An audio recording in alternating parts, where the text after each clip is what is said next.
Welcome, everybody. Dirk, Lueth, and Idan Zuckerman for the first time in Las Vegas. Genesis Week Upland 2022.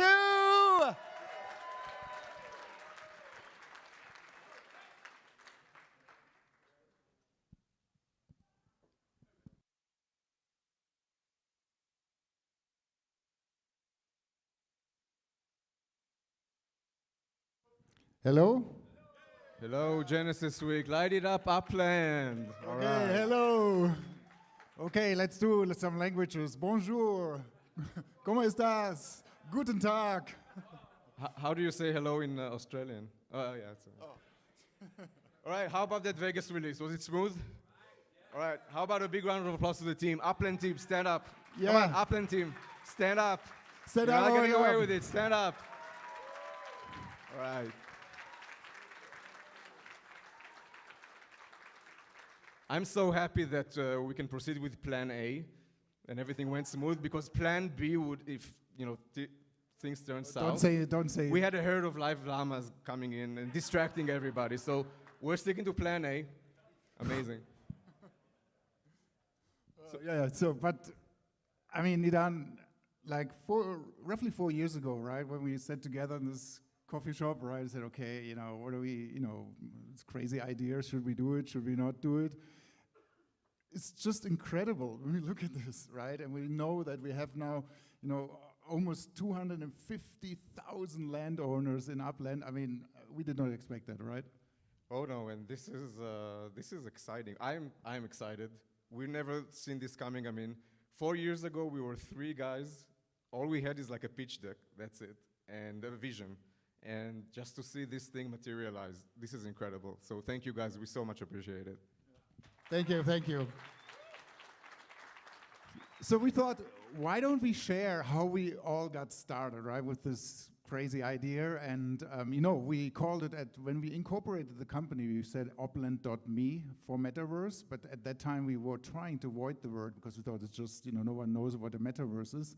But obviously, this has dramatically changed. And so it was just good luck. But we also had some other things we actually tried to foresee the future. And we want to share that with you now, how we pitched actually our first investors. Of course, we are a company, we have to get money in order to pay employees. And how did we do that? And that's what we're going to share now We're going to actually show the original pitch deck?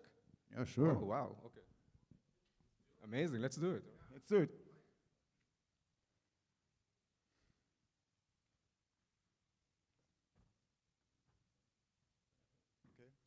I have a clicker. I think it's works. So, oh, there it is. Oh, no, so no. Hold on. What? This is the one that got us the funding. That's not the original pitch deck. So the original pitch deck was designed by this guy. You want to see how that looked like? Yeah? So actually Is it amazing? Yeah. So I picked that color. I think it's quite a nice color, right? It's not aggressive. And I thought, since we're doing something with location, I put this little location mark on top. And you know probably how we came up with the word, or the upside down from Stranger Things. We said, okay, this is a parallel world. We go upland. It's a little kind of word, right? And where we said we have a tagline: buy and say trade virtual real estate in the real world. Oh, it's nice. And then I really like my graph here. It took a lot of time to create it. And but we still had that vision, right? We want to become the largest blockchain, virtual real estate. All right, before we give epilepsy to everybody here in the crowd, I think maybe you should go back to the one that actually worked, that actually gave us the funding. So yeah, okay, back to the good one. Yeah, so basically, that's our mission, and the mission hasn't changed a lot, to be honest, right? It's still the same, but at that time, no one was talking about NFTs.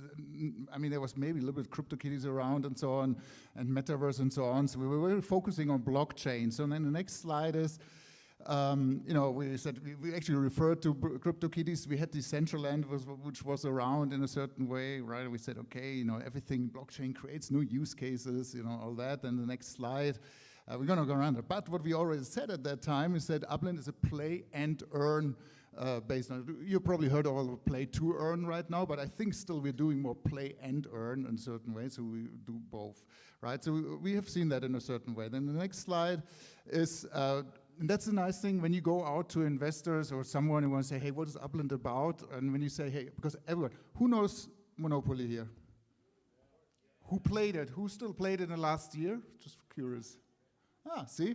So everyone knows Monopoly, so it's never difficult to explain that to people, right? To say, okay, you know, we take Monopoly, we take blockchain, we take the real world. And then people, oh, I get it. Oh, and this is interesting. This is the first sketch of the Upland map. It doesn't look that much different from what it is today, but hey, that was the vision. So again, you can see the concept of up squares back then, and then, you know, about creating the game economy. So, yeah, luckily we found Jason, our creative director, who helped us then more in the design. But as you can see, you know, we came up with this idea. But we had the idea of Apex, you know, the currency. At the beginning, we actually called it Up Cash. When we thought, oh, it's not really sexy, and I said, okay, let's do it Apex. Yeah, but by the first pitch, it became Apex. That's pretty cool. Yeah, and then we explained a little bit more. You know, we have all gamification parts in it, and so on. And we always said, and then I leave that up to Idan to explain. Yeah, so I mean, back even then, you know, 4 years ago, we were thinking about platform and third-party developer tools. And shout out to the hackathon winners that are gonna, sorry, the hackathon finalists that are gonna pitch today in person their projects. So that vision has materialized into reality. And again, you can see the framework, blockchain, the development framework, and then things on top, including the Upland build stuff and the developer creations. But again, the graphs were quite nice. I think I still did that one, to be honest. Okay, and then we had a business model, of course. We're selling Apex, right? We have to earn money somehow as a company as well, right? And then the next slide is, then how do we go to market? Because that was obviously before the pandemic. We said, okay, we are location-based, so we have to do lots of things. We had actually the vision to hire trucks going through the cities and then, you know, distributing like small deeds to people on the streets and saying, hey, do you want to play Upland? And Dirk volunteered to drive a truck in San Francisco. I just want to say that. So. And then the very first roadmap, the very first timeline. And yeah, I mean, maybe it's a bit delayed, but you see, you know, it's still valid. And if we're talking about roadmaps, let's take to our actual roadmap, the real roadmap that was published yesterday for Q2 and Q3. I want to invite to the stage Matt Bianchi, AKA General Mort. Woo!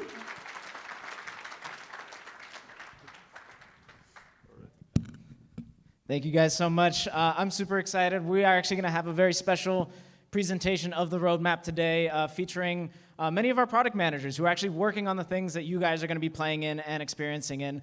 I think it's going to be incredible. So why don't we go ahead and kick things off?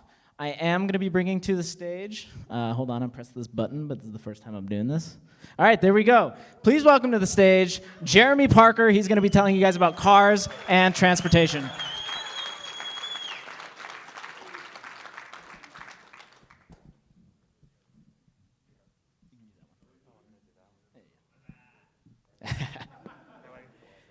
Oh, I think you got to turn it on.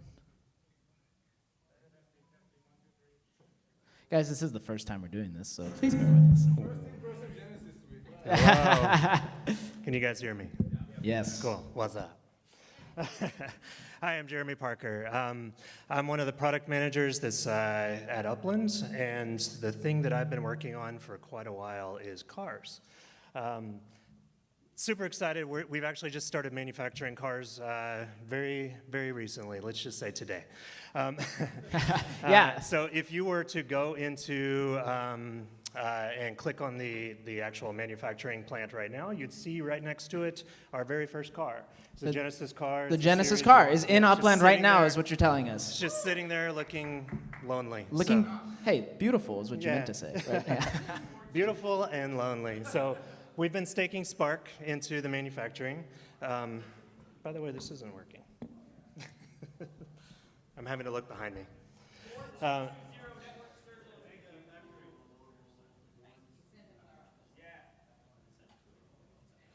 Cool, thanks.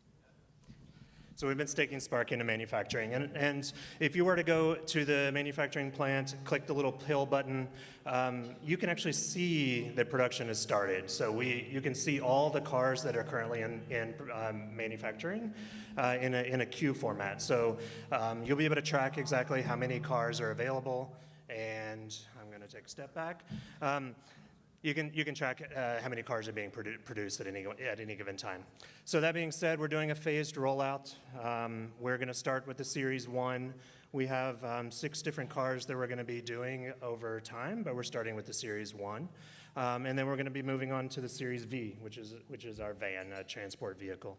Yeah, if you guys haven't seen the van, especially the artisan trim that we auctioned off on Wednesday, it looks incredible. Make sure you guys go check that out.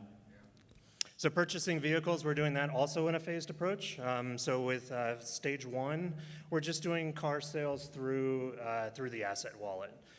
So you'll be able to go in, you'll be able to purchase a vehicle, and it just goes directly to your asset wallet. At some point, we're gonna do distribution through showrooms. Those showrooms are gonna be kind of next to plants in a lot of cases, and you'll have cars actually showing up in a parking lot next to the showroom. You'll be able to purchase through the showroom, and then you'll be able to move them to your properties. So cool. I'm personally super excited about it. I mean, manufacturing is now here. That means that it's kicked off. So that's kind of what you guys can expect in the short term. Oh, it looks like we lost our deck here. Yeah, but there we go. We're back. Sorry. So why don't you tell us what can players expect and kind of a little bit of the longer term future? Cars are on the horizon, so what can we expect a little bit down the line? Yeah, so for right now, you'll be able to purchase cars, and those will go into your asset wallet. But what we're looking to do is in the very near future, we're gonna do other fun stuff with the cars. We're gonna do racing. So we're almost ready for that, but it's gonna be a really cool feature that will allow you to race against other people, and kind of initially it'll be a no stakes type race. So that's where we are right now. Is you'll be able to race for fun. And you'll be able to do it for no stakes.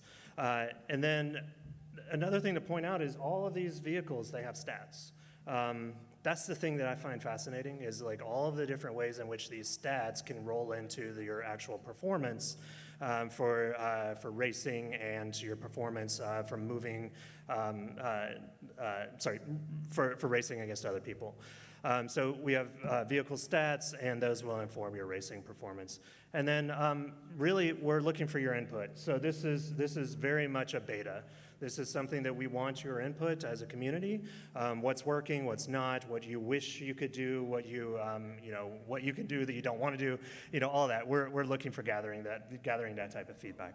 Absolutely. So just to clarify, there are stats for the vehicles, but there are also going to be stats for block explorers in the long term. Is that correct? That's correct. Yeah. And that goes to the next slide, which is this is kind of our next step. So initially, racing will be purely something that you do for no stakes and for fun, but there are other things that you can do with your vehicle in the near-term roadmap as well, which is vehicle utility. So imagine ride sharing. So I would imagine a good portion of people that showed up here use some type of ride sharing application to get you here. So imagine that in Uplands, right? Like I want to travel from city to city, and I want to bring someone along with me, or I want to bring a group of people with me, or I want to bring cargo. Cargo could be things that are manufactured as well, so stuff like outdoor decor, structure ornaments, all of that is stuff that can now be traveled using your vehicle. Obviously, the Series 1 Coupe, not the best cargo transport, but we do have other things like semi-trucks. You're telling me that my structural ornaments are not going to fit in my coupe? It might fit on top, okay, but okay. We don't have support for carrying stuff on top of your car yet. Racing, so we're looking to have custom racetracks as well. So you will be able to go in, you'll be able to create your racetrack on the streets of Upland. Matt mentioned the Block Explorer drivers. So this is something that's not going to be out initially, but you will choose a Block Explorer, and your Block Explorer actually has stats as well. Think of it as your driver. Your driver is the person who is actually driving the vehicle, and they have their own set of stats that plays into how well your car will actually perform when racing. you'll be able to train those stats as well. So they're not just, you're not stuck with those. You'll be able to take them to a driving academy, and you'll be able to take their stats and increase them over time. So we're actually going to be adding, I mean, this is like a huge layer of utility for block explorers that didn't previously Absolutely. exist. So, you know, as you train your guys' block explorers, you can trade them now on the open marketplace. So you can imagine you could train a whole bunch up and actually start selling those and distributing them to other players, which I think is amazing. Yeah, it's absolutely cool. Your block explorers now have this utility that they didn't have before, so it's going to be exciting. And then lastly, race to earn. So what we're really looking to get to is the point where there's entire leagues, for instance, around racing that have their own set of tracks. Whether those are community-supported leagues or Upland-supported leagues, you'll be able to race and earn stuff. I'm going to leave it at that for now. Race and earn stuff. Well, there you have it, guys. Racing is on the horizon. I cannot be more excited. I'm sure you guys are super excited. Please give it up for Jeremy Parker for that awesome Thank you, everyone. presentation. We are going to jump into our next item in just a moment here. So next we are going to be talking about Upland Legits. So please welcome to the stage the one and only Matthew Feinberg.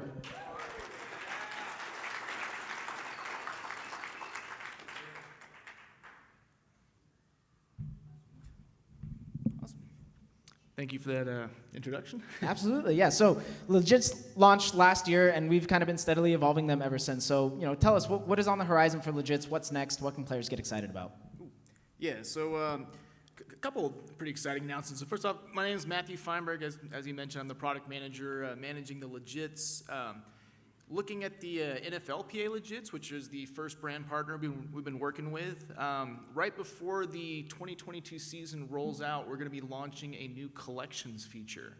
So all the Legits that you've been collecting for the 2020 seasons, the 2021 seasons, you'll be able to place those into collections, and as each collection's completed, all the fan points for those Legits will be boosted. So that increases your overall team fan score, which increases your overall odds of getting into the 2022 season early registration sales and getting a chance to mint the rarest one-of-a-kind mementos for the 2022 season. In addition to that, the Legits collection is not limited to NFL, so as we start to expand into new sports franchises, which we will hint at but not announce anything right now. But the collections will be available for those as well. So we will be customizing these collections for each franchise we work with. So as you collect Legits, you will always be able to boost the fan points on those Legits by putting them into the collections. All right, so you guys heard it here. Two big things right there. One, new sports franchise coming to Upland in 2022. And also collections, which are going to be coming in 2022. So very exciting stuff there. Yeah. Next one. Okay, sweet. And a little bit more to announce. So as I mentioned, the collections are coming. We will have a 2022 season collections available, but before that hits, we are going to have one final sale for the 2021 season, give you one more chance to collect all the mementos that nobody has had a chance to mint yet.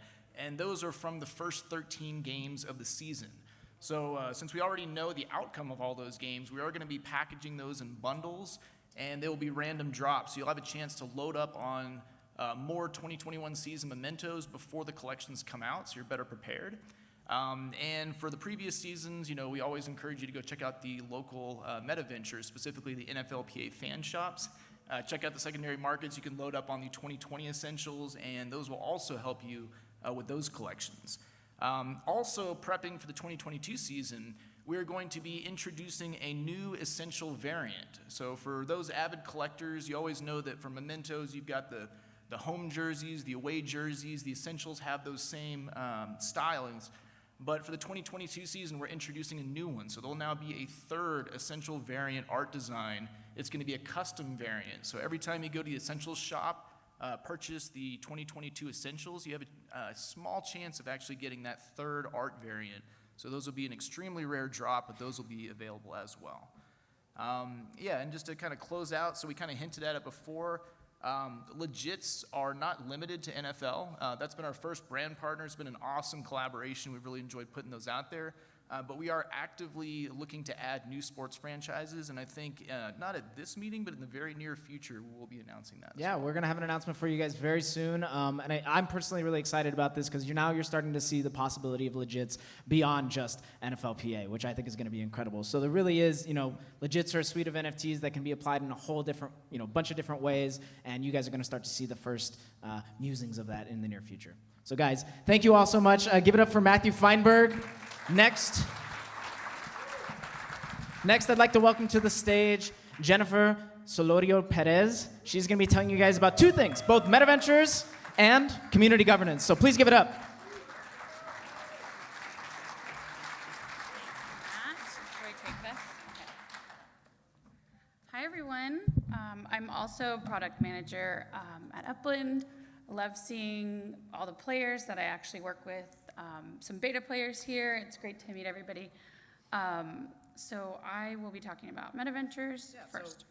So Metaventures are one of the biggest new systems that we've introduced into the metaverse, and I'm personally so thrilled to see how it's all going to completely change the dynamics of the economy. So tell us, through UGC and stuff, what can players expect with Metaventures kind of in the near future? Sure.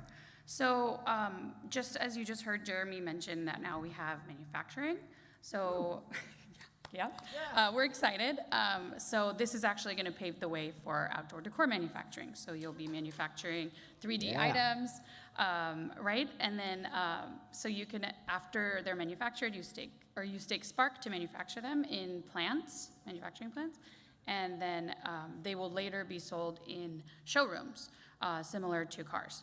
But also, it's pretty similar. We'll be able to manufacture, your own created and designed structure ornaments, which will again be sold in showrooms later. So these are both 3D objects on the map. So they will have their footprint that you can see on properties or on structures, and as they are UGC. They will go through a review and approval process. So my team and I will review the models. We'll check, design specs and technical specs and make sure content is great, and then we will prepare it for manufacturing. So two new types of user-generated content coming into the metaverse via outdoor decor and structural ornaments. Super exciting. Yeah, we're ready. Well, also, everyone's been very patiently waiting for a Metaventure. So we have our 50 shops right now, obviously, in the game. We have the Block Explorer shops and our NFLPA fan shops. And so we're really excited to be able to open this up to the community to actually have your own Metaventures and kind of, just launch for everybody else to have their own shops in the metaverse. So this is coming really soon, too. And sometime also following all this, we're going to be introducing NFT galleries.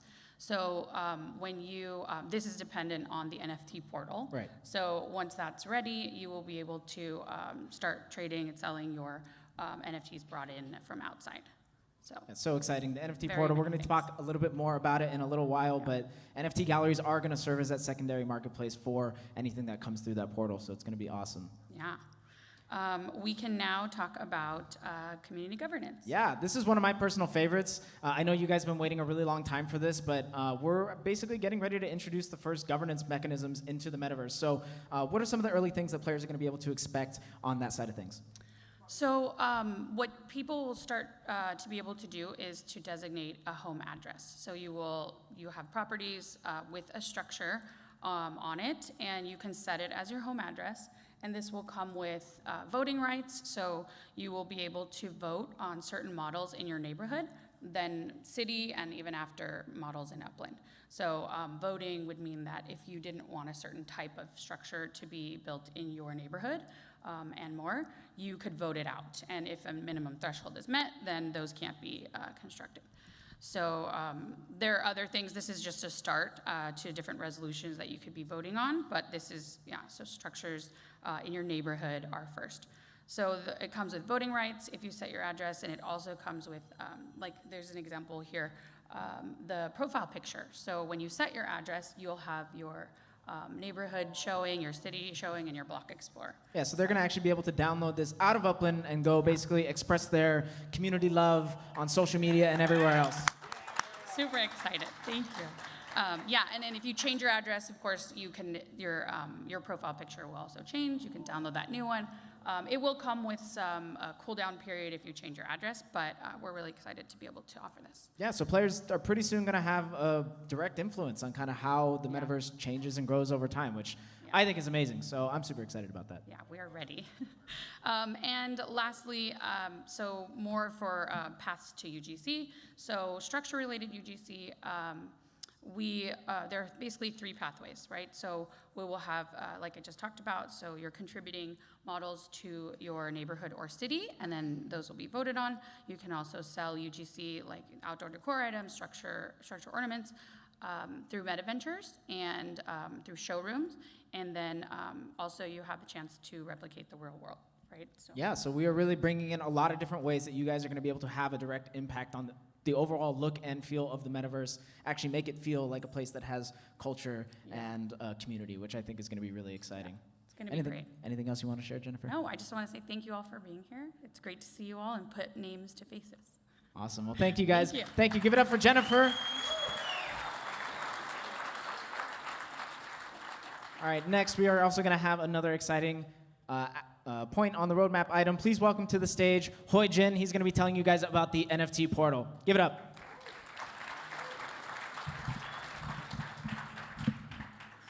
Hey guys, my name is Hoi, and I'm not a product manager. So General Mode, if it's okay. That's fine. Before we get started, really would love the room help to give a shout out to the engineers, the QA Yeah, engineers. let's give it up for the engineering the team. live out people. I appreciate it, guys. Thank you, thank you. So Hoi, we're getting ready to open up the Upland ecosystem like in a huge way with the NFT portal, right? So can you tell us a little bit about what players can expect with the upcoming developments for the portal?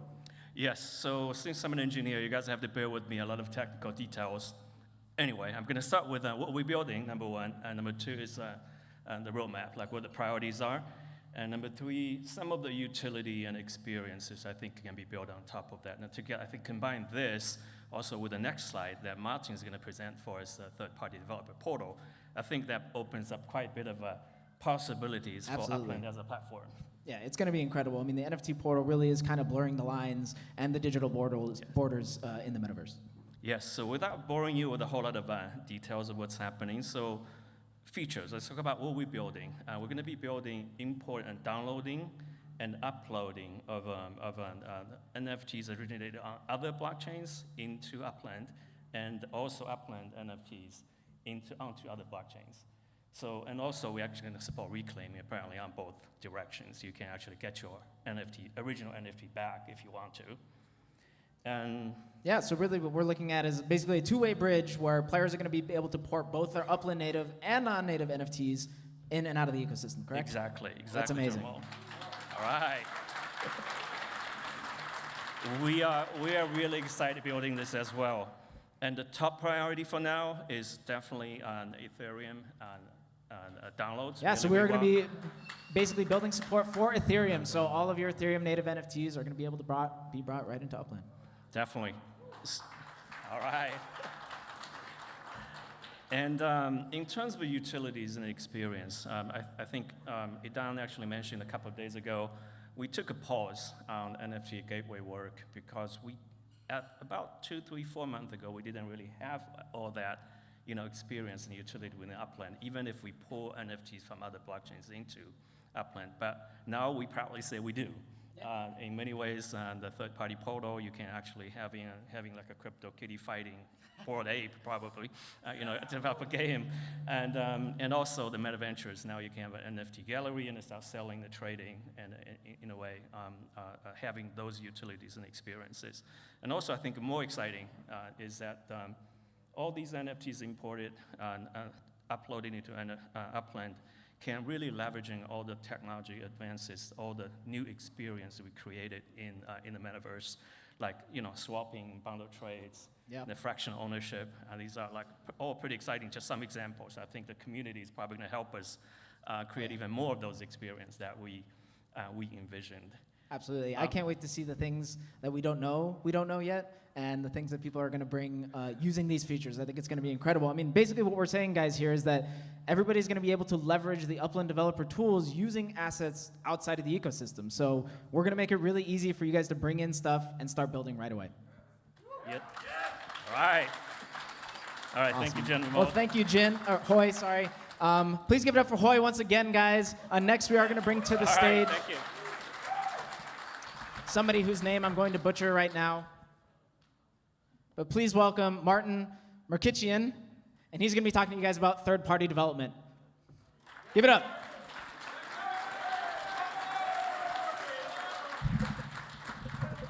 All right, Upland, thank you for the, first off, on behalf of, as a community member and former Upland player, shout out to you guys for making this as such a wonderful community, and thank you all for contributing to the development portal and the development network, and I'm looking forward to building together an exciting third-party ecosystem that's out of this world. So thank you thank you all for that.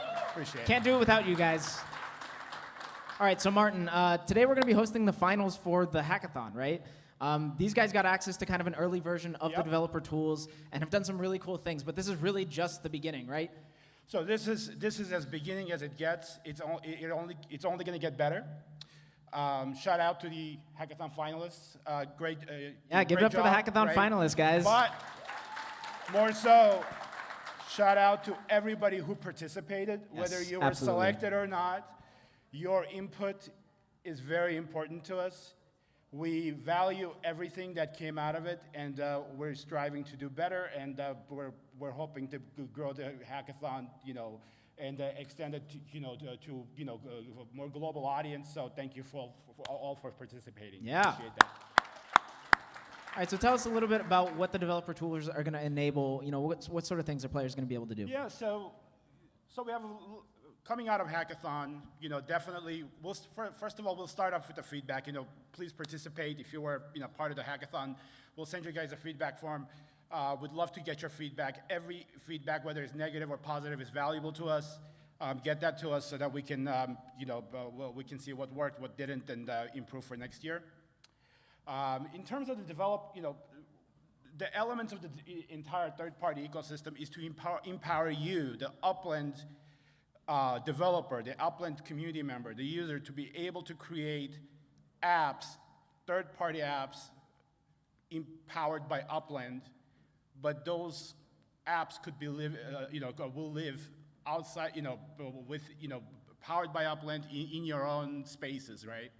And this is exciting time. This is for any developer with blockchain development experience or not, to join with simple APIs to be able to create what your vision.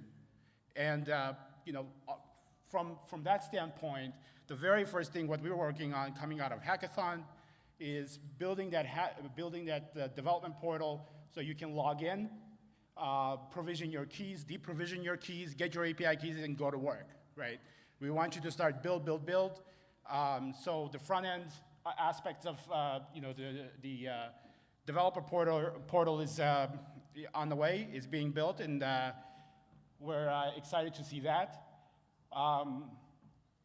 Other aspects of it is, obviously, to productionalize the entire thing that, you saw some of the pieces that came out of hackathon already. So productionalizing that, it's going to take some time, but we would like to productionalize it by hardening and doing all the security key features that security implementations, as well as all of the inputs that you guys provided to us during hackathon in our live chat rooms. Shout out to our back-end team, engineering Tim and Hoy, for doing a great job. Yeah, they've done an incredible job delivering this stuff. And what we're essentially doing is we took every single one of those feedbacks, and we're trying to implement those as we go along, right? So we want to take the most requested features and implement it within our system. Yeah. Right, so escrow resolution services being kind of the highlight of the developer tools. Can you tell us a little bit more about how that works and why that's important? Yeah, absolutely. So it's never been, you have the opportunity now to create third-party apps by requesting consent from a user, right? And ability to take, with consent, users' assets, put it in an escrow container, create your own experience within your own third-party development tool, third-party environment.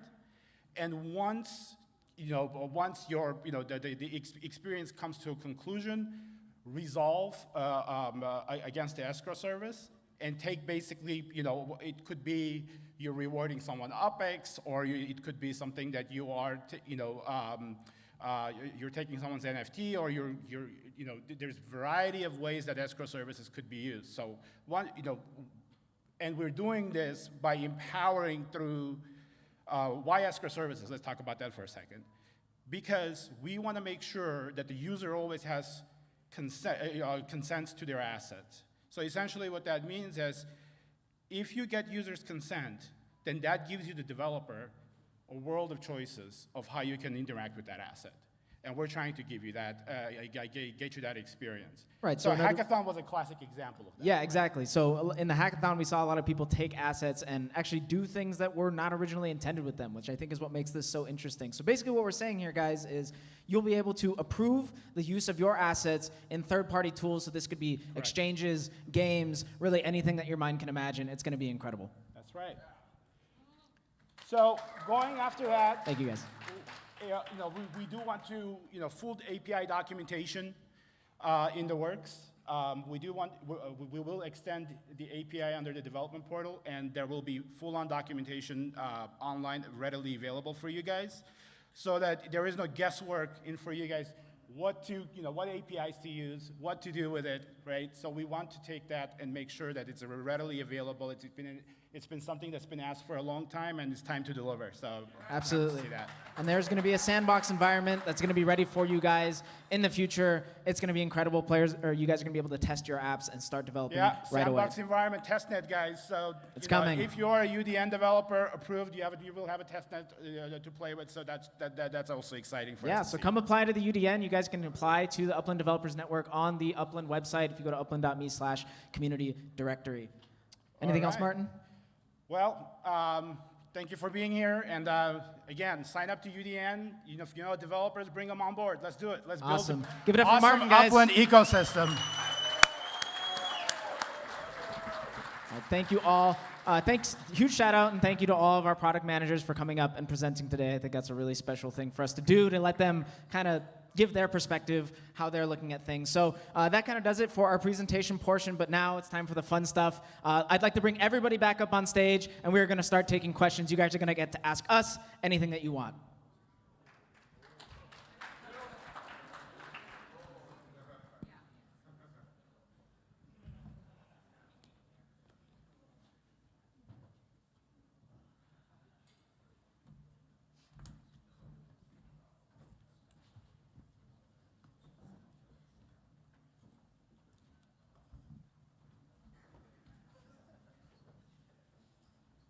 It's a little tight up here if you guys can't tell.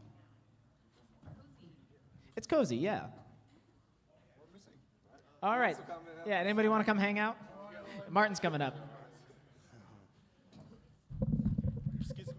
All right, so today we are going to be doing a combination of in-person questions, a combination of some pre-written questions that we took on Discord, and then potentially some questions from the stream itself. So why don't we go ahead and start with a Discord question. We're going to leave it up to Idan and Dirk. You guys are going to basically kind of moderate the thing in a sense. So the first question is, outside of collectibles, are there any other plans for utilizing NFL legits, NFLPA legits, and will legits have earning mechanisms outside of or with different functionality? Matthew, do you want to take this one?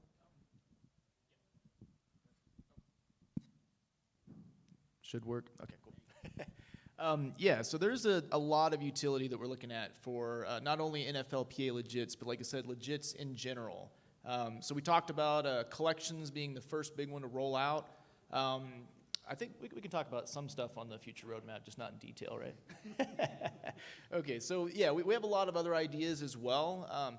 Some of the bigger ones are like leaderboards, so basically giving players the ability to compete on the 32, like say for NFLPA, there are 32 teams.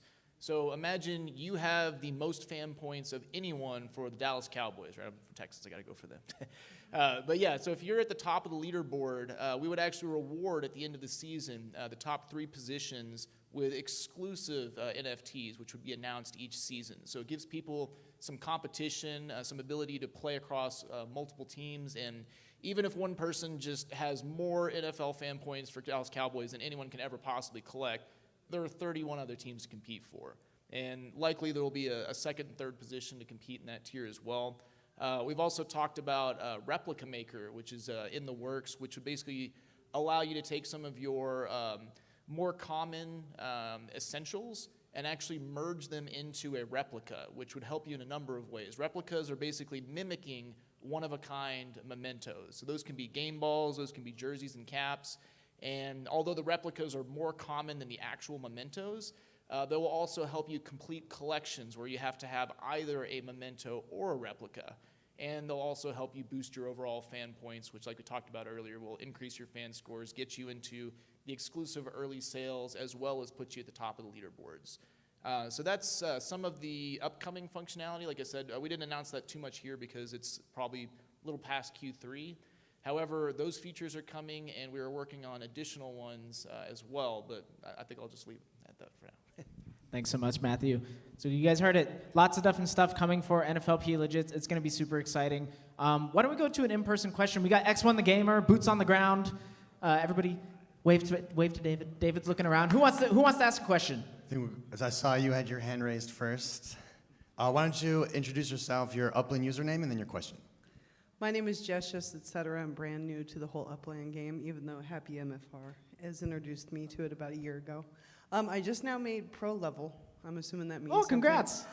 Give it up. She's a pro, and guys. I finally minted a handful of properties, so that feels good. Do I get to change my block explorer now? Do I? You get a custom one at Director. Not until you get to 2 million? Yeah. Well, that's disappointing. You're close. You're almost there. All right, let's take another question from. Oh, Well, one more question. I had a lot of fun with the historical tour yesterday. Oh, out did of you? Santa Clara. But I had there's like 6 more pieces that are all still locked up. Are we going to do that today, or? we'll help you out with that offline. Rad. Just ask us on Discord. Thank you. All right, let's take another question from the audience. Who would like to ask a question? My name is Matt Halley. I'm MC Halley in the game. This is a question from Century Citizens. So, if you have structures already, can you upgrade them in the future with additional Spark? Or also, can you move those properties if you, because I've heard that we can add additional properties, but I'm just want clarification on that. As far as upgrading the buildings, if that's possible, when new structures come out, as well as can you move the property if you put it backwards, say? Okay, so I'll take this one and let's maybe double click on that. So can you upgrade a structure that's already built, not in its structure itself? So when we introduce the concept of manufacturing with more elaborate plants, you can imagine, for example, when users get the opportunity to manufacture cars under their own brand, for example, you may be able to stake Spark into that plant so it can produce better and better cars as it kind of like evolves in its manufacturing capabilities. Yeah. You will not, however, be able to upgrade a visual structure to something that looks visually different. Okay. For that, you would need to demolish the existing structure and then build another structure on top of it. To your other question, so you were asking, can you move a structure between properties? No, could you, like, if somebody was to build a property, I know lots of people have done this, built it backwards, or you bought one and it was backwards, which is why the person was selling it, can you rotate it or move it around later? Unfortunately not, you would need to demolish it. Think about real life, that's part of the thing. Your decisions You will, matter. however, be able to soon build multiple structures on a single property. Okay. You will. So much for your question. I'm going to go to another Discord question. If you guys want to ask a question, just raise your hand. David will come hang out. But the next question we have from Discord is, can we have multiple vehicles in a single property, or do we need one property per vehicle? And then as a follow-up, do we have a definition around spectator functionality around a track, whether it is Upland created or player created? Jeremy? This looks like a Jeremy question. Hello? I was expecting a light. Storing vehicles on properties, that's the first question. So the answer is, if you have space, you can store as much as fits on that property. We're going to be introducing something that makes managing the space on your property a little bit easier in the near future. But yeah, if you have space for multiple cars, you can store multiple cars. That helps. And then Spectator functionality. Walk us through that. So that one's the most kind of up in the air because it's a little bit farther down the roadmap. But you can imagine that if you have a racetrack that's built and you have property next to it, you can utilize your property in interesting ways where you could, maybe have a structure ornament that's actually attached to your building that has a particular branding on it. That could be done. You could also again, we're talking hypotheticals in the farther term, but imagine you can actually purchase or manufacture a set of grandstands, and then you could sell your own tickets to sit there. And we're evaluating some opportunities for maybe cameras that are kind of associated with particular places around the race. So if you had a building, for instance, that was next to it and you wanted to sell tickets to watch the race from the top of your building, that could be something that we could do as well. Again, this is farther down the path, so don't expect it in the near future, but I'm also open to hearing what you guys have in your heads for what you might want from a spectator kind of experience. And maybe, Jeremy, just to make clear, because again, there's two forms of spectating, right? So one is kind of like that immersive spectation, right? You go to a rooftop next to a racetrack and you see the race from there. But there's maybe a more literal form of spectation where when we launch racetracks, you don't have to participate in the race in order to see it. So racetracks will be public, actual races will be public, so everybody will be able to see the outcome of any race by just looking at the race itself. Very good point. Thank you, Jeremy. All right, let's take another in-person question. David looks like he's already got somebody lined up. Fire away. Hi, this is More Cheese. I just wanted to know when building utilities such as rents and whatnot, will that be something that comes out this year, or can we expect it for next year?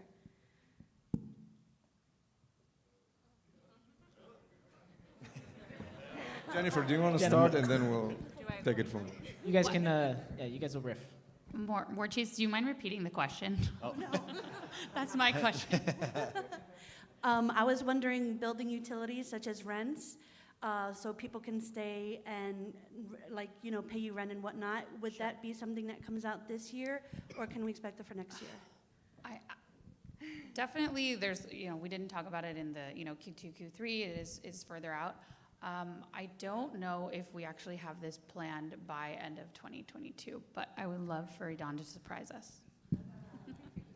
So let's talk about structure utility for a second. So as you've seen today, we're introducing now earlier this year, Metaventures launched. Okay, now in order to run a Metaventure, you need a building. In order to run a manufacturing plant, you'll need to build a plant. So there are going to be starting to appear utilities for these buildings. Now, next point is governance, right? In order for you to designate your home address in Upland, you will need to have a structure that has a living unit in it. When we launch, you would need to own that property with that structure to be able to designate the home address. But further down the road, you'll be able to actually take your existing structures and rent them out as living units for other Uplanders. Now, again, a repeating theme in Upland, baby steps, right? We want to make sure we push anything that's ready to go out to the hands of the community to start playing around with. So things like leasing your properties and your buildings to other Uplanders, absolutely in the roadmap, probably not in 2022. It is coming. I'm glad I didn't lie. All right, so let's go to our next question from Discord. This is coming from, I haven't been reading the names. I'm sorry. I am God I am. He asks, will there be environmental drawdowns to running manufacturing plants? Will life tokens enable Uplanders to grow/harvest raw materials? This seems like a very future question. Are you looking at me? I mean, I don't know. Who else can answer other than the man with the plan? Let's double click about this question. Can you point me to it for a sec? Okay. Okay, so no, there is not any planned mechanics for environmental consequences of plants. Again, we don't envision currently having things like earthquakes and disasters and pollution and wars in Upland. We don't know where the community may take it in the future, maybe with third-party apps or stuff like that. What we have learned in previous experience, and I know a lot of Uplanders may attest to that experience, players don't appreciate when you mess around with their own properties and kind of like cause it either damage or harm. So that is not necessarily in the future. We are going to talk a lot in the future, a bit more distance, but not too distant future, about the life token and our plans there. So we'll wait a bit about that with feedback. Thank you so much, Idan. All right. Shall we go to another in-person? We got another one We got over here, X1. yes. All right, hit us. Hi, Crypto Worm on the game. So thank you everyone for creating the game and all the people for coming out. But now it's time for me to be a Debbie Downer. So are we considering plans to add a chat feature where we can reach out to people sniping properties? And secondly, is there a way, if something, are we working on a trust scenario, say I pass away, that my property can now be transferred to my children or someone else in the future? That would be it. Thank you.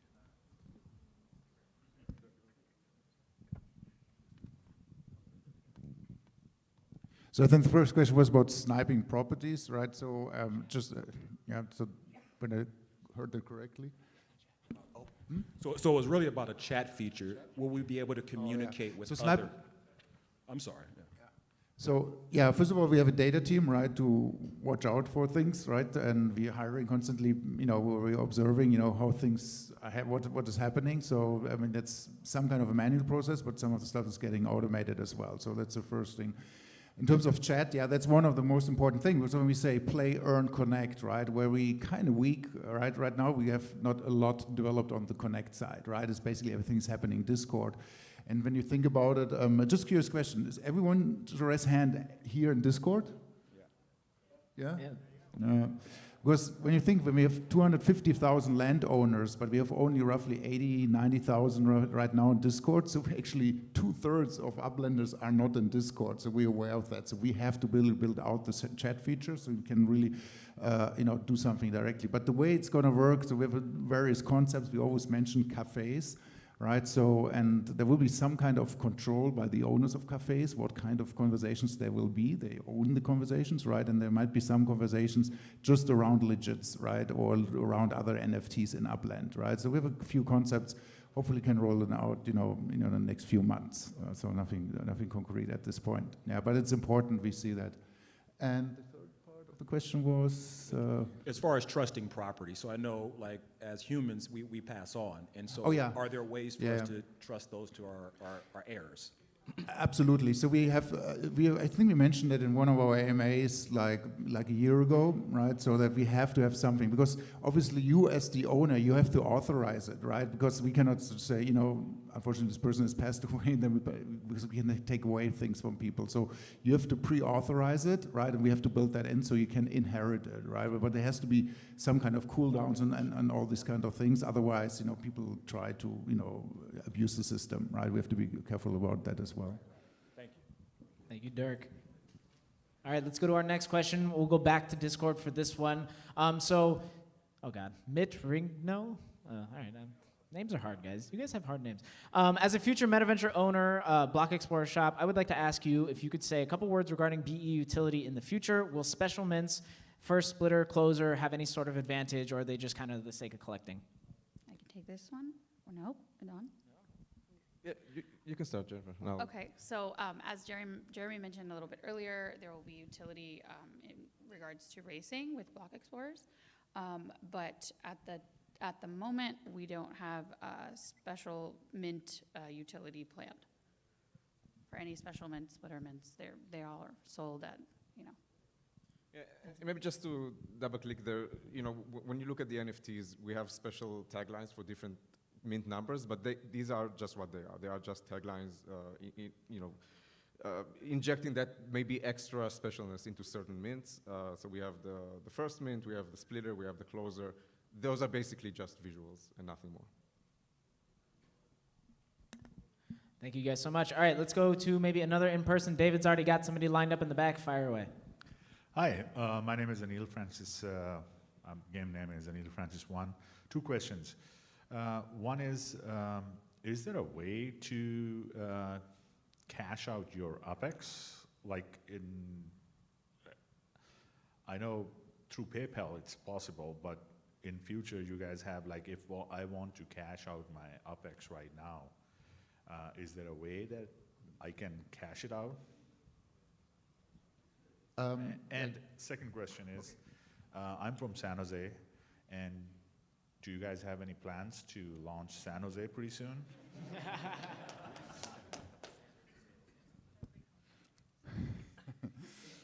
Which San Jose?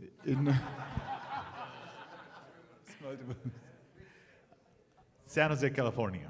Oh, okay. Yeah, there's a. Well, let's see. We'll see. We'll see. Soon.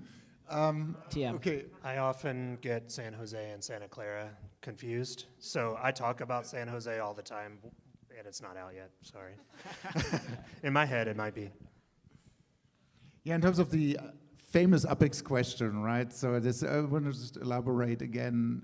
You know, we're a US-based company. We have to be very careful, everything regulation, and that's one reason we always said UPEX will not be able to cash out. The way you extract monetary value out of Upland is by selling NFTs via our US dollar bridge, which we have installed, right? So which is there. There's also another reason is for UPEX not doing this, because UPEX, and I don't want to go too deep now in economic session here again, but the UPEX is a clear utility currency, right, or token, right? That it's just used to purchase something, right? When you think about it, currencies normally have three functions, right? Either their utility, their store of value, typically like Bitcoin, or the unit of account, right? You denominate something in a currency. So these three things. Right, and UPEX is not a store of value, right? What people always confuse, it's just a pure utility. So in theory, it really doesn't make sense that you hold UPEX, right? It's always better to purchase maybe a property because you earn something with it, right? So that's hopefully explains it also that there's absolutely no economic reasons to allow cash out of UPEX as such, besides the regulatory reason. Yeah. Awesome. John Moore, we have another question right over here. Okay, over hit us. Other side, right here. My hand is raised. Oh, there you are. Hey. Hey, so this is Dirk Magus, XL, and I had a question. We mentioned the manufacturing plants for the structures, and I noticed that right now we have a cap of one structure per property. So I was wondering if that's going to be raised or if we're going to have demolition options if we have existing properties. So, you know, not ornaments, actual structures. Yeah, so first of all, the Metaventures, as it relates to user-generated content for structure blueprints, are going to be basically for the blueprints, not for the structures themselves. So you'll be able to buy a blueprint and kind of like basically then construct that building based on that blueprint. As to the other question, again, like we said, pretty soon there's going to be the opportunity to build multiple structures on the same property, and you're not be limited to just one structure. And that goes to also other on top of the map 3D items as well. So the ones that are not tethered, you can move around, such as cars or statues or auto decor or whatever. Those can be basically managed on top of your properties. Awesome. Thank you for that question. All right, we'll go back to another Discord question real quick. JB8787 asks, will governance and voting in particular have some kind of weighting to it, or will each person's vote be just as impactful as everyone else's vote? That's a great question. Everybody's vote is going to count exactly the same. So there are no. All right, easy peasy. No levels. We also have another question from Discord. What are you considering as new play-to-earn mechanics beyond treasure hunting? All right, I'll take that one. So obviously treasure hunting has been one of our big mechanics for kind of the play to earn. You know, you can regularly log in, do stuff. We also deployed some new stuff with that, like Treasure Rush this week, which I hope you guys really enjoyed. But of course, as Jeremy mentioned earlier, racing is going to be a big part of that. So you'll see that like as we add all of these different elements, these different infrastructural pieces, that we will always have an opportunity to add some play to earn mechanics to those things. So there would definitely be much more beyond treasure hunting. All I can say is to stay tuned for more. Oh, Idan wants to say something. And plus everything you said, and don't forget everything that any third-party developer will build on top of it to actually get an ecosystem started that would enable you more opportunities to play to earn. So this is a very important part of it as well.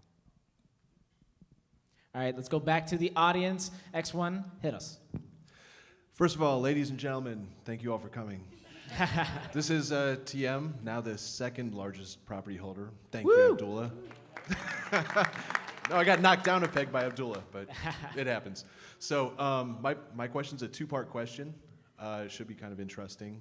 Just from some things I picked up today, we talked about community governance. First part of the question is this going to form some sort of DAO mechanism? Yes? Okay, if we form this DAO mechanism in some semblance that we become decentralized enough to pass the Howey test and the Hinman analysis, at that point, is it quite possible that we could see UPX on an exchange? Take it away, Dirk.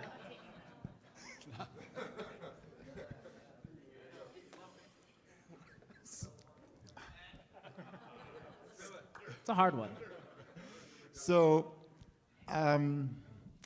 Upland is a multi-token metaverse, okay?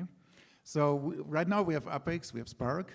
We mentioned also STEM, right, for life, we're going into that.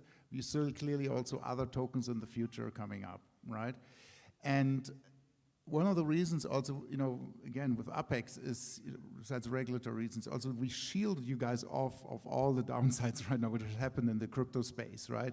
We on purpose created that, that kind of, you know, shield because we wanted to, you know, protect the economy and of course everyone in the community of, you know, heavy losses, right? I mean, we cannot always do that. Of course, if there's generic, you know, if the whole breaks, world goes rogue, right, and whatever, right, of course, then people aren't buying, things can happen. But we are not in that fluctuation. This has goods and bads, right? So when everything goes up, you know, people were always, oh, why are you not doing trading and so on? Yeah, of course, right? But now when things go down, we're also not there, right? So it's just concerning the UPX, right? Because our vision is really to build, what we always say, a parallel world, a sacred nation state in a certain sense, and you cannot do that based on speculation. This is just never works, has never worked before, yeah? But in the future, we can only hint, we are looking into systems to innovate, also on the token front. That's all I can say at this point, right? So it makes sense to be in Upland right now. Thank you so much, Dirk. General Moore, you can't see me, but we have a question on the other side of the room here. I think the podium's in the way, but there. But I can't see you, but hey. Alrighty, username is Rebel Mitch. My question is about user-generated content for Metaventures. Will there be some part of the review process involved with whether it's trademark or intellectual property for user created to make sure that we don't have a lot of the same stuff made by the different players or also infringing on, you know, actual trademarks in the real world? Sure, yeah, great question. So we definitely have, you know, like I mentioned, a submission and review process. So those are the types of things that we'll go back, my team and I will go back and review. Of course, we would need to, like, in the future, we could have, you know, partnerships or allow certain things like trademarks, but we start out really, you know, like we keep saying, baby steps. And we'll provide feedback when we're reviewing your models. So if there's something that's rejected, we'll tell you why, and you can make edits and come back with modifications if you want to manufacture. Awesome. Thank you so much. General Moore, you're looking for me. I'm right here. There he is. The lights are there. The lights are bright. Siggy9. Another question on the manufacturing side of things. You guys hinted that players will eventually be able to have their own factories. Will that be something where we buy blueprints to, like a single blueprint will allow you to build a single car, or you buy a blueprint and then you can just manufacture as many as you can, or how will that work? Yeah, so blueprints are specific for structures. So this is one of the three pathways to get user-generated structures into Upland.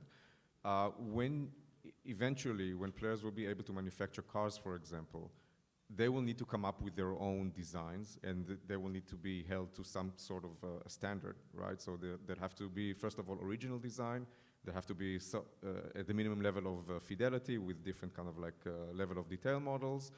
And then you would have to own a car plant, and then you can start manufacturing those cars and keep improving them over time kind of like how much can you basically decide, how many points can you give them for speed, for acceleration, for handling, et cetera, et cetera. So again, cars won't require blueprints, but they will require an original design and your original brand, kind of like that doesn't infringe on any existing car IP, et cetera. Does that answer your question? Yes. Thanks. Thank you so much. All right, I'm going to take another question from Discord real quick. I think this one's easy. At Alentius asks, will hackathons become a regular thing? Hoy, Martin? For sure. For sure. Definitely a regular thing. This is the first iteration of it. We're looking forward to expand it. Hopefully take it globally in other parts of the country as well. And we'll try to do an in-present, on live on stage or in present events where you basically can code on site, but those are future additions to an hackathon. So right now it is a try. This was our first one. We learned from it, and iterations of that will be an improvement and expansion to other areas as well. So yeah, for sure. And Hoy would like to add something. Hoy, hit us. Is this sound Yeah, right? you're good. Hey, I just want to say the sandbox environment is going to stay. Not only it's going to be staying, but also it's going to kind of run in front of the production system. So we're going to be testing. We're going to be releasing new features. There are a couple of questions here. I would imagine the question will go back to the developer community, right? Things like renting and stuff like that. We really rather ask the developer community what we can do to help enable you to actually do that. I think we'll love to do that. So it's amazing to have talked to everybody over the Discord channel, and we'll love those conversations to go on. Yeah, awesome. So your very own playground coming soon. It's going to be awesome. All right, should we take another in-person question? Yes. Hello, Musida here. The one and from only Brazil. Musida, everybody. Yeah. Hi, guys. So I think that one of the most important things on Upland is that the properties are bounded to the real world. So do you have any strategies in mind to not lose that collection as we keep growing the metaverse part of the game? Not sure. Can you repeat the question real quick? Do you have any strategies in mind to not lose the connection that we have to the real world as we keep growing, like things at the metaverse part, like ornaments and stuff like that? I think, Musira, one of the important ways for us to still, so again, we always say Upland with some kind of like a fork of the real world, right? So, but we still wanted to kind of like keep some of the visual elements that distinguish each and every city. So the first iteration was that was landmarks. Basically, landmarks have the constraint that they have to follow the real world replica, and then they get the benefit of being tagged with a very prominent pin in each city. And then the next feature would be allowing anybody who owns a property to replicate the real world if they choose to with their own designed model. So these are some of the things that would kind of like get the fork that is Upland to still maintain some of its relevance to what's in the real world. Thank you, Idan, and thank you, Musida. We have another in-person question. Fire away. Yep, so it's Tall James, and I've got, I guess, two questions. So the first one, now that we've got the first cars in production, can you tell me exactly how much spark it takes to create one car? And then also, how much spark does it take to build that plant? And the second question is on the NFLPAs. You talked about the flashback sale, and you said that they would be kind of in a pack. Would that be a team pack? So like I basically would say, I want, I don't want to say my team, but I want the Jacksonville Jaguars. And so I would only get those players, or would it be a pack and I would get a bunch of random stuff that I really didn't want in the first place? All right, so let's go Jeremy first, and then Matthew.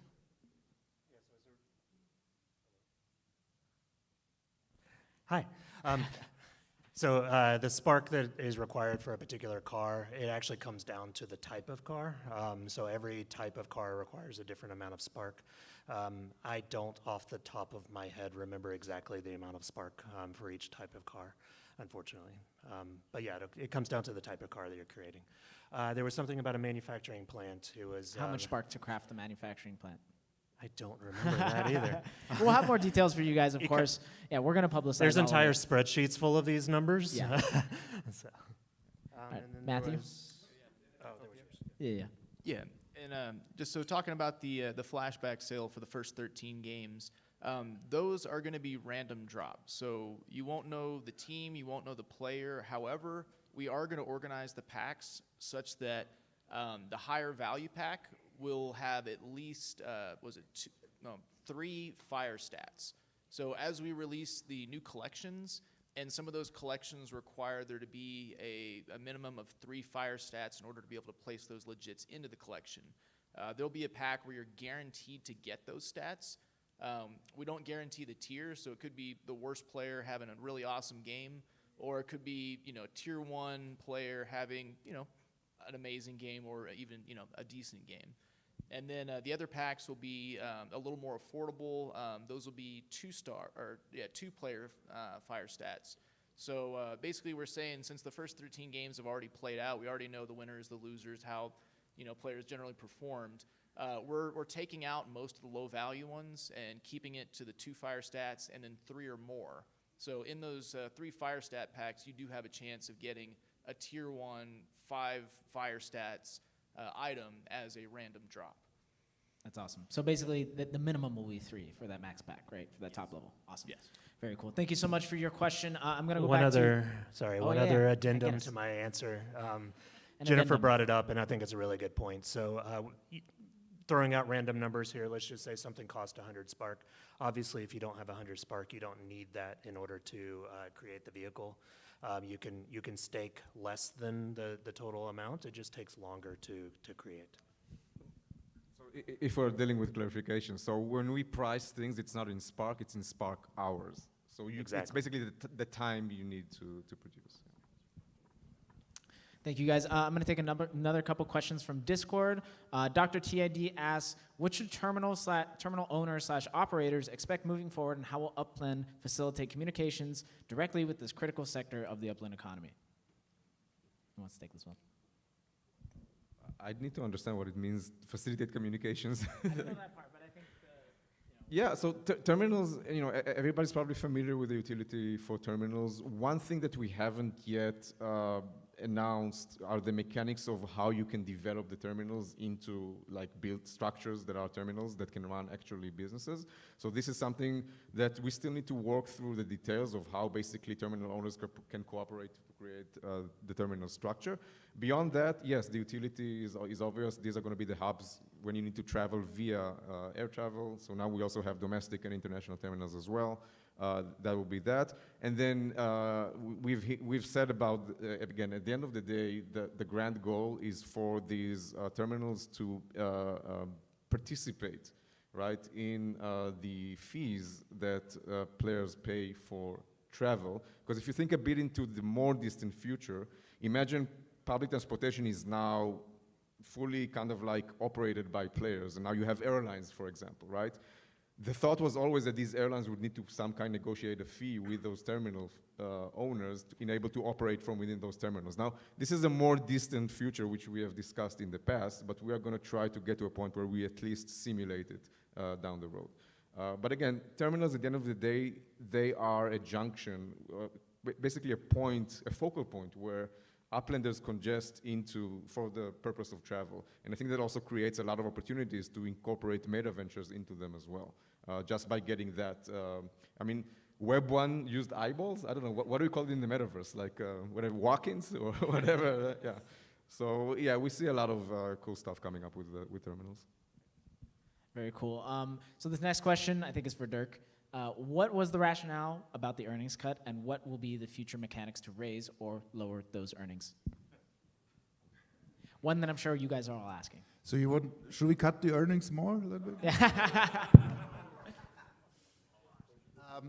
Yeah, so we always said Upland should be a full economic system. And when you start something, when you start a country, right? You have to incentivize people at the beginning when you don't have all features working already. So we always said at the beginning to incentivize people, and especially at the beginning we had the trading functionalities that you were trading between other players, right? So in order to incentivize, we said, okay, we need to add this yield to it. It was at the beginning was 17%. We put it down now to 14%.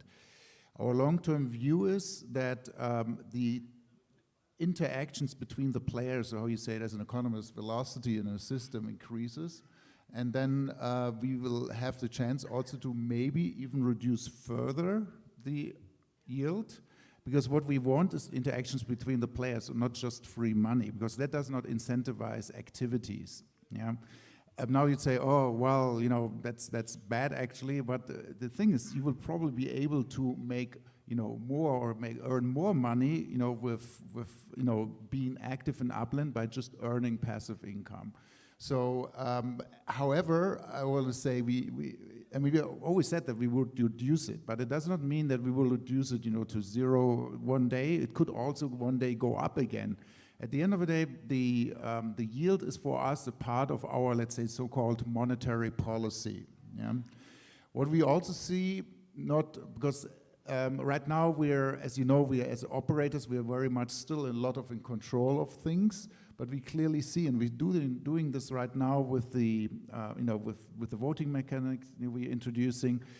We want more and more power to move to the community, but that implies that we need to have a stable economy, right? That is very important as such.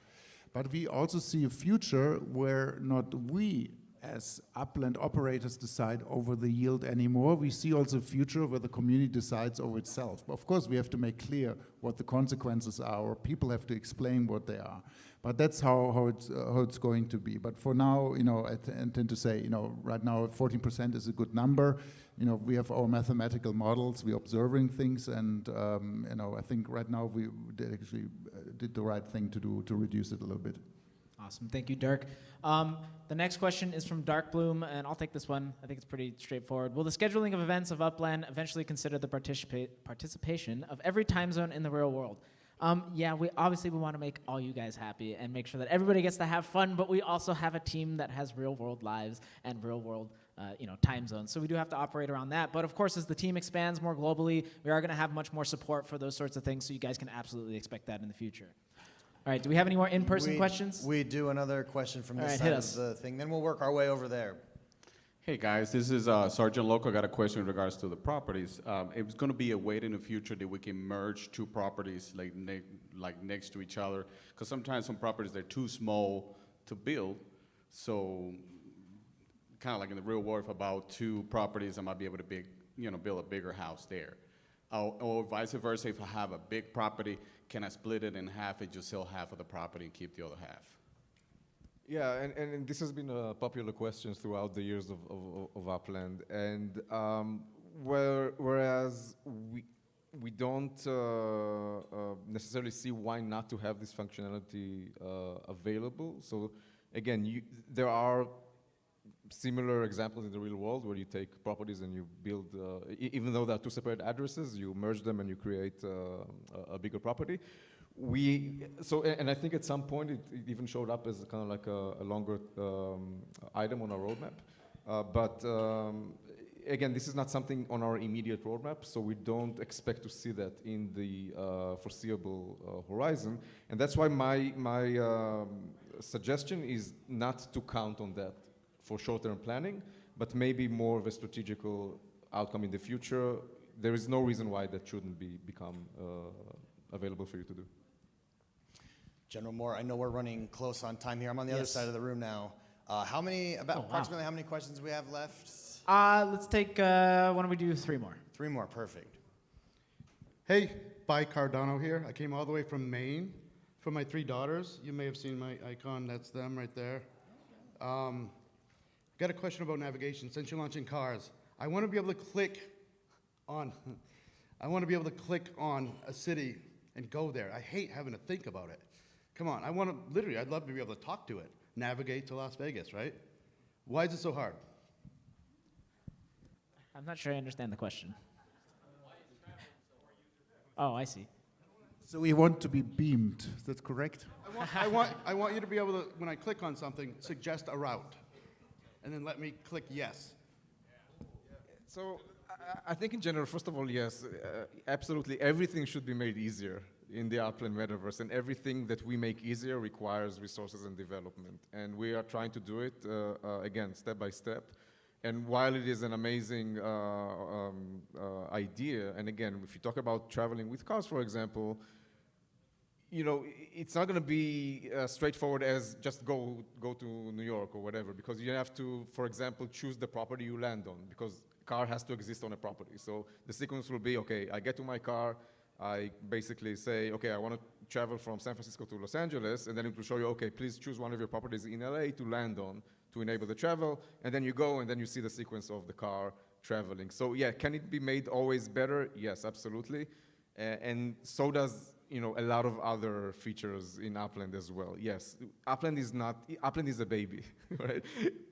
We are really trying to make everything easier, and we're going to take all this input and we're going to walk through it step by step and make things actually better. All right, thank you, Idan. All right, the one and only Loyal Doyle. Loyal Doyle. That's what Loyal I was about Doyle. to say.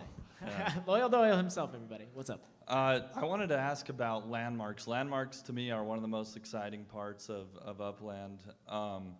First of all, is there going to be any additional utility with landmarks, or will they follow the same utility of most of the other buildings? Second question, also with landmarks, kind of a suggestion. I think that if the models existed, or that you could maybe see what it looked like before the auction happened, that there would be a lot more, because sometimes there's some fear in buying it if you don't actually know what it's going to look like. Sure. So I was wondering if that's something you've considered as well. Okay, all right. On the second part, we definitely are working towards that. Right now, I'm sure you guys have started to see some of those models actually start to land in Upland, which is really exciting. Obviously, we have a huge backlog that we have to catch up on right now, but we are going to get there. And we also want to start working with the community to potentially develop and actually design some of those landmarks beforehand. So there are going to be those opportunities for you guys to actually have an impact and decide what those structures are going to look like. Idan, you want to take the first pass? Yeah, and again, for landmarks, we've always been very clear about the functionality there. So there's kind of like a downside / upside. Let's call it a constraint, is that you have to follow the real-world model, and you can't build anything else other than that. The big upside is discoverability, and you can start seeing it now today in San Francisco, in Manhattan. I don't know if we have other ones that are already built, that as you start going into the map, you immediately see them as big white pins.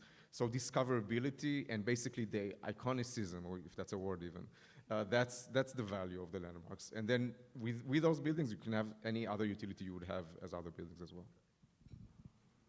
Thank you, Idan. I see you've got another member in the back there. Who are we talking to? Hi, my name is Eddie Roque, aka the Metaverser, founder of the Board Uplander Club. My question, I have two of them.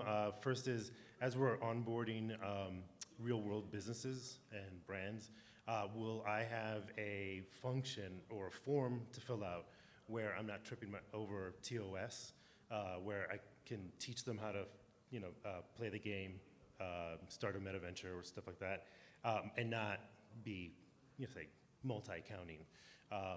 And then once they're onboarded, can they have a function where, their sales rep or somebody in their e-commerce department runs the account, for them? And then second is when venues, when we have venues. When venues, is that what it was? Yes.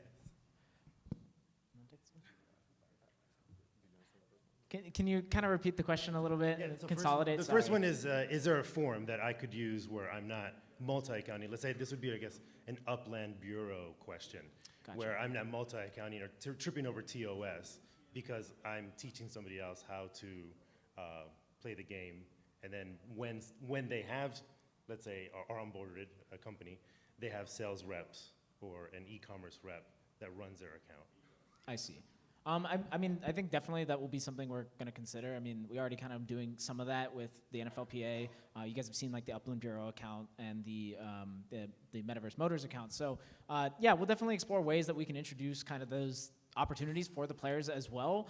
Maybe we create a special type of account. I think we really haven't had those discussions in depth yet, but absolutely we'll be talking about it in the future.